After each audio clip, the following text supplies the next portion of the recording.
The crystalline spires of the Zephyrian royal palace stretched impossibly high into the violet sky, their surfaces refracting the twin suns into kaleidoscopic patterns that would have blinded human eyes without protective gear. Raza adjusted his diplomatic visor and straightened his Earth Coalition uniform as he walked beside Ambassador Naz through the grand corridor lined with floating sentinels.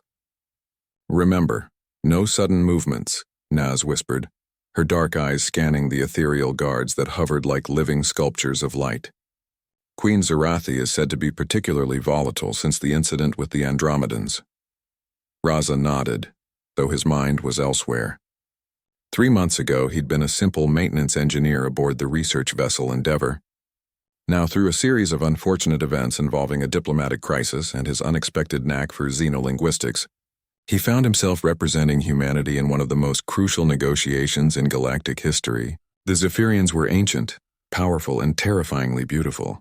Their queen, Zarathi, ruled over 17 star systems with an iron will wrapped in gossamer wings. Her species had evolved beyond physical form centuries ago, existing as beings of pure energy that could manifest matter at will.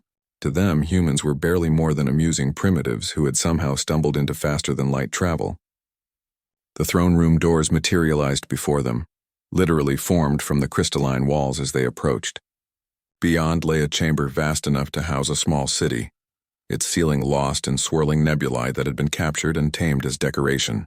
At its center, upon a throne that seemed carved from a single massive diamond, sat Queen Zarathi.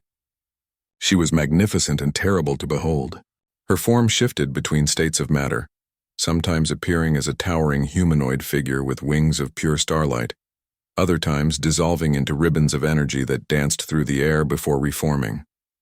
Her voice when she spoke resonated from everywhere and nowhere at once.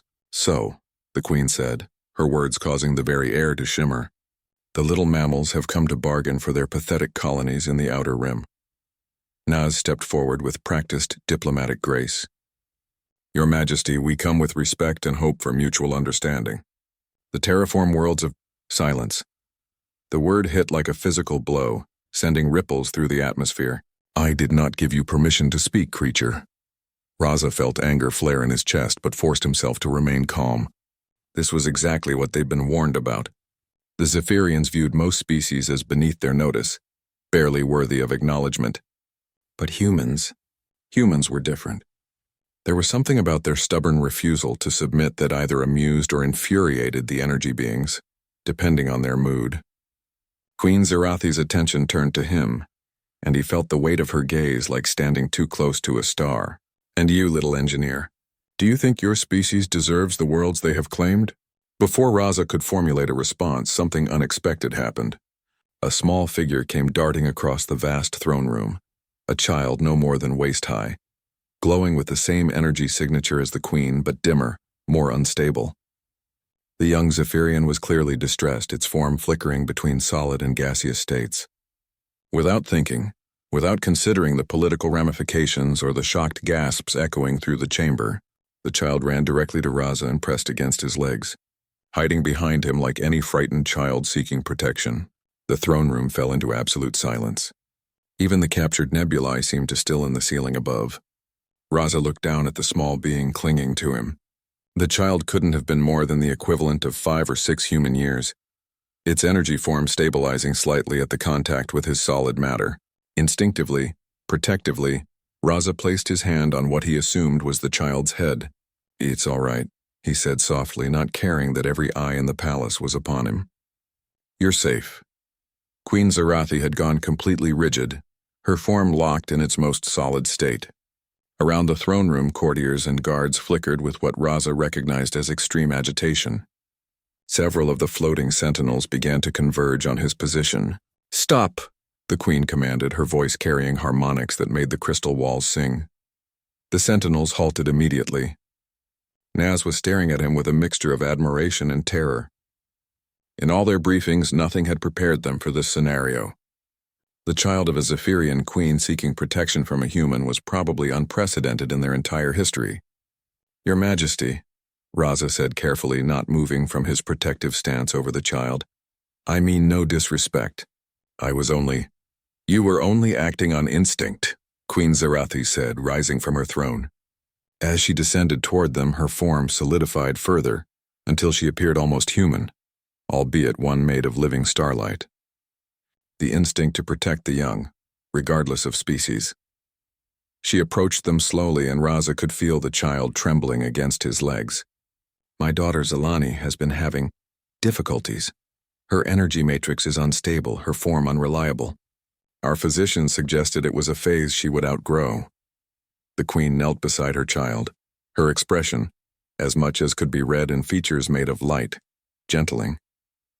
"But she has been afraid, and we do not understand fear as you do.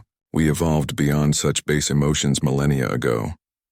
Raza felt a piece of the puzzle click into place. But she's still young, still learning what she is. Indeed. Queen Zarathi reached out tentatively, and her daughter finally emerged from behind Raza, though she kept one small hand pressed against his uniform. "When she ran to you, when she sought your protection, her energy signature stabilized for the first time in months. The implications hung in the air like a challenge to everything the Zephyrians believed about themselves and other species. You did not hesitate," the queen continued, her voice filled with something that might have been wonder.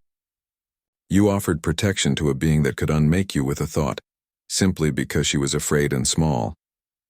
Nayaz found her voice. "That's what humans do, Your Majesty.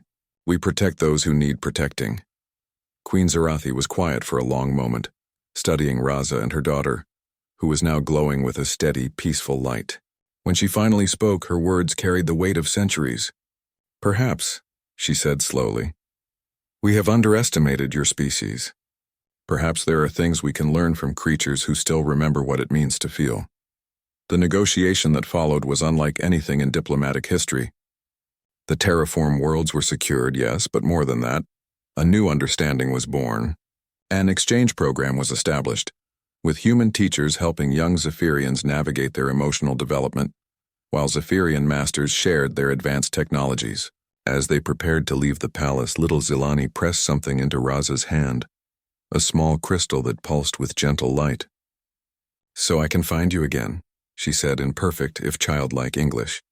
Raza smiled and closed his fingers around the crystal.